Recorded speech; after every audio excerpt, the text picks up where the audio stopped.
ఏంటి వాళ్ళమ్మ అమాయకురాలా జగమొండి తగలబండి కొంపలోంచి బయటపడి మన ఇంటికొచ్చి తలదాచుకుని బిడ్డలకి అంది.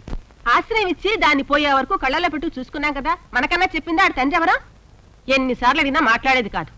ఆఖరికి ప్రాణం పోయేటప్పుడు కూడా బతిమాలు అడిగాను, ఈడు తండ్రి ఎవరో చెప్పవే, ఈ బిడ్డను తీసుకెళ్లి ఆ మహానుభావుడికి అప్పగిస్తామని. చెప్పిందా? లేదే. మొండి మనిషి అని.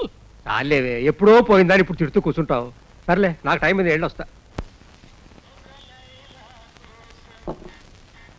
ఓయ్, ఏం కావాలండి? ఒరే సత్తిగా, ఓనర్ గారు నీ స్టోరీ అంతా చెప్పాడురా. అది విని చాలా జాలేసింది. మీ అమ్మ చచ్చిపోయింది కదా, మరి నీ అబ్బాయి ఏమై ఉంటాడురా? ఎక్కడో ఉండి ఉంటాడు మా నాన్న. ఏదో రోజు నన్ను కలుస్తాడనే నమ్మకం. ఆడెందుకు కలుస్తాడురా? ఆడెవడో బాగా సొమ్మున్న నా కొడుకై ఉంటాడు. మీ అమ్మని ఎర్రిదాన్ని చేసి వాళ్ళలోకి లాక్కుని వాడుకునేటో పారిపోయాడు. తెలియకుండా ఆయన గురించి అలా మాట్లాడుకో. ఏంట్రోయ్, పౌరుషం పొడుచుకొచ్చింది. నీ బాబుది ఊరు పేరు తెలవదు గానీ ఆడేదో పెద్ద మంచోడు అన్నట్టు మాట్లాడుతున్నావు. మా నాన్న నిజంగా మంచివాడు. ఎందుకని? మీ అమ్మ కడుపు చేసి పారిపోయాడైనా? నా మీదే చేస్తావురా నా కొడక.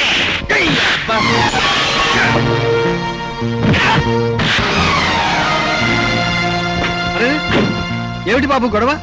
ఏమైంది? ఇంకాస్తుంటే కాలు కింద పడేవాడి.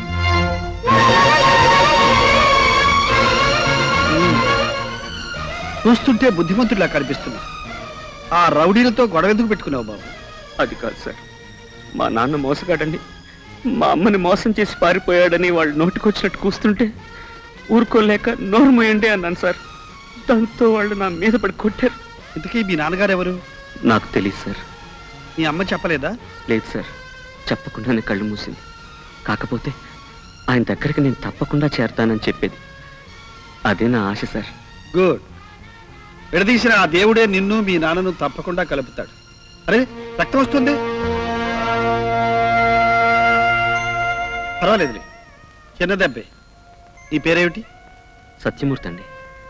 సత్యమూర్తి. ఇక నుంచి ఎవరితోనూ ఏ గొడవలో పెట్టుకోవద్దు. అలాగే సార్. వస్తాడు.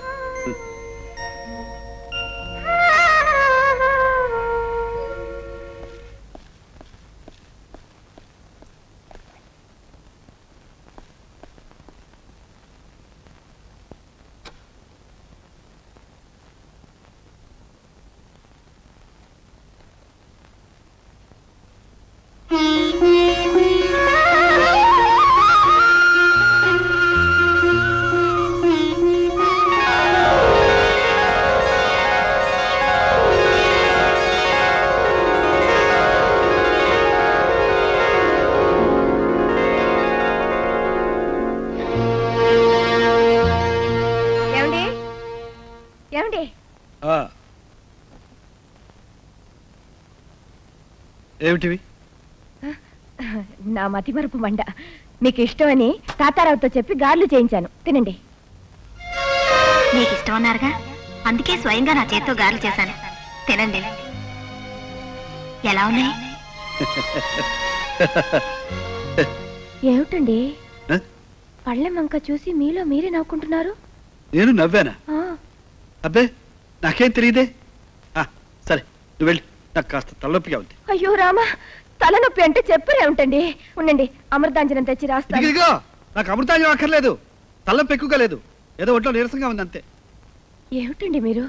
కాసేపు తలనొప్పి అంటారు, ఒళ్ళు నీరసం అంటారు, ఇప్పుడు ఏదో పరధ్యానంగా ఉంటారు, తిండి సరిగా తినరు. ఏమైంది మీకు? నాకేమీ కాలేదు. ఏడుకుంటలవాడా వెంకటరమణ, ఆయన చల్లగా చూడుతండి. ఏమిటి గొడవ? ఉండండి, గోపాలన్న గారికి ఫోన్ చేసి రమ్మంటాను. సుజా, ఇప్పుడు వాడినేం పిలవక్కర్లేదు, నా మాట విను. మీరేం మాట్లాడకండి. ఆరోగ్య విషయంలో అశ్రద్ధ చేస్తే తర్వాత బాధపడాలి. మీరు ఊరుకోండి. నేను ఇప్పుడే ఫోన్ చేసి అర్జెంటుగా రమ్మంటాను.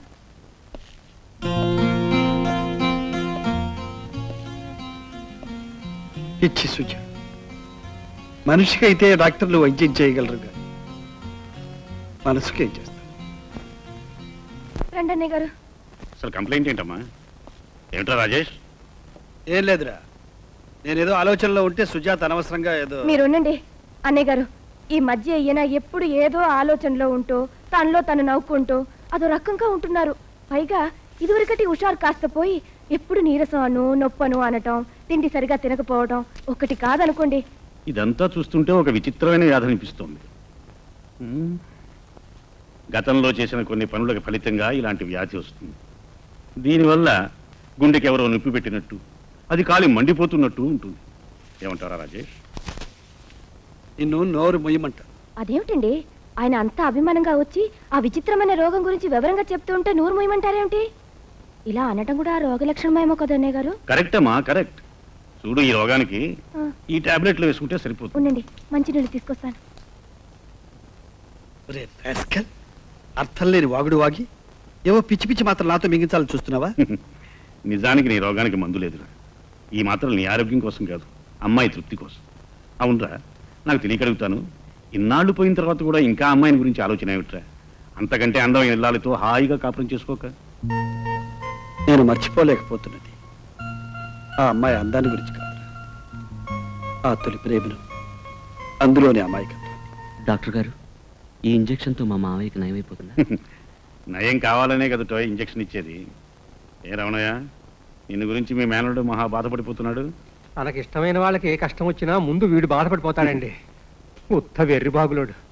చూడండి డాక్టర్ బాబు, అయ్యగారితో చెప్పి వీడికి ఏదైనా పనిపిద్దురు మీ పుణ్యం ఉంటుంది. ఏం చదువుకున్నాడు?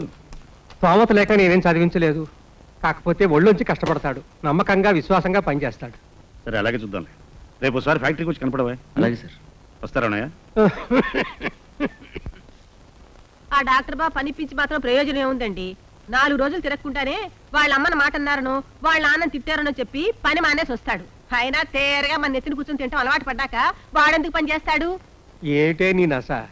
ఆ మళ్ళీ బతుకున్న నాళ్ళు సణుగుతూనే దానికి చాకరీ చేసావు. ఇప్పుడు ఈడికి కన్నతల్లిలాగా అన్ని చేసి పెడుతూనే ఎందుకే అలా అంటూ ఉంటావు? చేసేదంతా చేస్తూ ఎందుకు అలా నోరు పారేసుకుంటావు? రావే, నువ్వు ఏమనుకున్నా సరే ఈ రోజు నా మనసులో మాట చెప్పేస్తాను. నీకు చక్కగా స్నానం చేయించాలని, సబ్బుతో గట్టిగా రుద్దాలని, టవల్తో మెత్తగా తుడవాలని, నిన్ను కప్పుకుని ఎన్నో ముద్దులు పెట్టుకుని పడుకోవాలని ఆశపడుతున్నానే. ఏమిటి అలా వాగుతున్నావు? వయసులో ఉన్న ఆడపిల్లని చూడగానే ఒళ్ళు మరిచి వాగుతున్నావా? ఇప్పుడు ఏమన్నానని? పైగా ఏమన్నానని అడుగుతున్నావా? స్నానం చేయించాలని, ముద్దులు పెట్టుకోవాలని. అయ్యో ఏమిటేమిటో వాగి ఇప్పుడే వాగలేదన్నావా? అదే, అది నిన్ను చూసి కాదు, మరి ఈ పిల్లిని చూసి. అట్టాగా. అయినా పిల్లితో మాట్లాడడం ఏంటి? పిల్లితో మాట్లాడకుండా పిల్లతో మాట్లాడమంటావా? అయ్యో నీకేం తెలీదు. అంటే అంటే నీతో మాట్లాడమంటావా? అయ్యో అయ్యో అయ్యో గట్టిగా అరవకు. అయ్యో అయ్యో అలా మెల్లగా మాట్లాడు. నేనంటే నీకు ప్రేమ? అల్మే, నేను వండిన ప్రతి వంటకాన్ని నీకు స్పూన్ తో రుచి చూపించడం ఎందుకో తెలుసా? ఎందుకు? నేను స్పూన్ తో తీసి నీ నోట్లో పెడతాను, నువ్వు తినేసి వెళ్ళిపోతావు. ఆ తరువాత అదే స్పూన్ తో నేను తింటాను. అయ్యో మన మధురమైన ఈ ప్రేమ స్పూన్ ద్వారా కాకుండా నేరుగా నోటితో. అయ్యో అన్ని వట్టి మాటలే. అంటే ఎవరు చూస్తారు? వస్తా. నన్ను అడిగితే నేను ఇవ్వనా? ఏటది? కష్టపడి నా జేబు నుంచి తీసేవే అది. డబ్బా? ఆ డబ్బా కాదు, డబ్బు. ఉత్తినే తీసేలావయ్యా, పెట్టైనా. నేను ఇస్తూ ఉంటాను, నువ్వు దాస్తూ ఉండాలి. శంకరయ్య గారు, నేను క్లబ్కి వెళుతున్నాను. ఫోన్లు ఏమైనా వస్తే చూడండి. అలాగేనమ్మా. అమ్మా, ఏమిటి రంగన్న? ఎవరి అబ్బాయి? అయ్యగారి దగ్గరికి పని కావాలని వచ్చాడు. ఇంట్లో ఏదైనా పని ఉంటే చూపించమని ఇక్కడికి పంపించారు. నమస్కారం అండి. నీ పేరేమిటి? సత్యమూర్తి అండి. శంకరయ్య గారు, ఇతను ఇక్కడే ఉంచి ఏవైనా పనులు చెప్తుండండి. నాకు టైం అయింది, నేను వెళ్ళొస్తాను. సరేనమ్మా. రారా కుకుంబ. నా పేరు కుకుంబుడు కాదండి. కాకపోయినా నేను అలాగే పిలుస్తాను, రా కొండగోళ.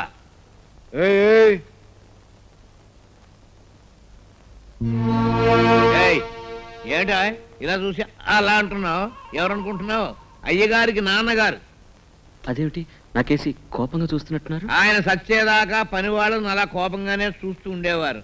రారా జాడా చోట. బట్టతల. ఎవరిని? నన్న? నిన్నే. కొత్త కుర్రాడు, జాగ్రత్తగా చూసుకో. రారా కొత్తాం.